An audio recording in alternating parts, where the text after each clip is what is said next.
আজ জামাই ষষ্ঠী আর জামাই ষষ্ঠীর সকালে কোটাসুরের মদনেশ্বর শিব মন্দির চত্বরে ষষ্ঠীতলায় লম্বা লাইনে দাঁড়িয়ে গ্রামীণ মহিলারা মূলত আজ বাড়ির মহিলারা তাদের জামাই ও সন্তানদের জন্য ষষ্ঠী পুজোর ব্যবস্থা করে থাকেন।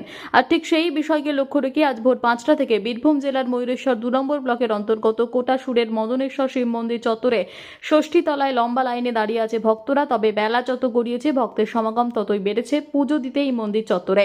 বুধবার সকাল 9:30 নাগাদ এই মন্দির চত্বর একরকম জমজমাট পরিবেশ সৃষ্টি হয়। মূলত আজ আম, জাম, কাঁঠাল, লিচু, তাল, পেয়ারা সহ বিভিন্ন উপকরণ দিয়ে নৈবেদ্য সাজিয়ে দেওয়া হয় পুজো। ময়ূরেশ্বরের পাশাপাশি জেলার ময়ূরেশ্বর 1 নম্বর ব্লকের অন্তর্গত দক্ষিণগ্রাম ও মল্লারপুরেও আয়োজন করা হলো ষষ্ঠী পুজোর। বুধবার সকাল 10টা নাগাদ বীরভূম জেলার মল্লারপুর ও দক্ষিণগ্রামে জামাই ষষ্ঠী পুজোয় মেতে উঠেছে ওই এলাকার মহিলারা। এদিন ফুল ফল নৈবেদ্য সাজিয়ে ষষ্ঠীতলায় জমায়েত হলেন ওই এলাকার মহিলারা।